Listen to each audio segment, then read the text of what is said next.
Bonjour à tous et bienvenue sur mon canal dédié aux droits des étrangers. Je suis Amélie Robine, avocat au barreau de Paris et aujourd'hui je voudrais vous donner des conseils pratiques concernant les refus de visa. Alors les refus de visa sont très nombreux en ce moment, je le constate au travers des dossiers qui arrivent au cabinet, que ce soit des refus de visa à court séjour ou des refus de visa long séjour. Tout d'abord, premier conseil, que ce soit pour une demande de visa court séjour ou une demande de visa long séjour, il faut absolument que vous rédigiez un courrier qui accompagne votre demande de visa et qui explique effectivement et détaille les documents que vous joignez à votre demande et surtout qui explique votre situation et pourquoi vous faites cette demande de visa. S'il y a des garants, expliquez qui est le garant, d'où proviennent ses ressources. Si vous faites une demande de visa court séjour, expliquez vraiment les motifs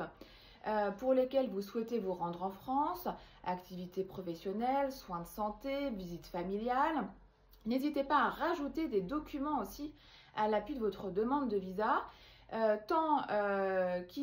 pour ce qui concerne effectivement les demandes de visa court séjour, des documents qui prouvent votre rattachement à votre pays d'origine et qui vont donc démontrer le fait que vous allez effectivement rentrer dans votre pays d'origine. Et s'agissant des demandes de visa long séjour, il faut effectivement que le dossier soit complet et qu'effectivement on ait un projet cohérent à l'appui de la demande. Donc n'hésitez pas à rajouter tous les documents que vous pourrez juger utiles, les liens familiaux, donc les copies des actes de naissance, copies des livrets de famille, les justificatifs de ressources des garants par exemple. Voilà, donc l'idée étant effectivement de déposer des dossiers complets, de bien garder une copie de ce dossier surtout, parce qu'effectivement la copie du dossier et la copie du courrier que vous allez joindre à l'appui de votre demande permettront d'engager un recours de manière plus efficiente si il y a besoin de faire un recours. S'agissant des recours, effectivement, on a une problématique, notamment s'agissant des refus de visa long séjour étudiants en ce moment, puisqu'effectivement, les rentrées scolaires sont extrêmement proches.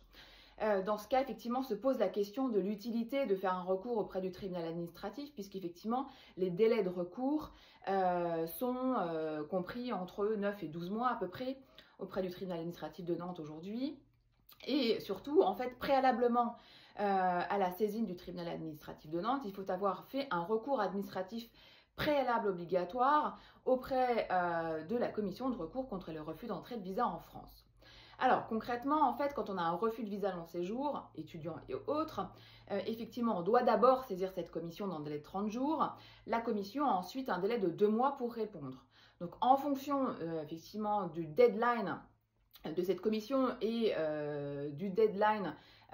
soit du salon, si c'est donc une demande de visa pour un salon en France professionnel, soit de la rentrée scolaire, effectivement, il faut envisager des stratégies en fonction effectivement du deadline que vous avez. Donc c'est-à-dire qu'effectivement, on peut soit envisager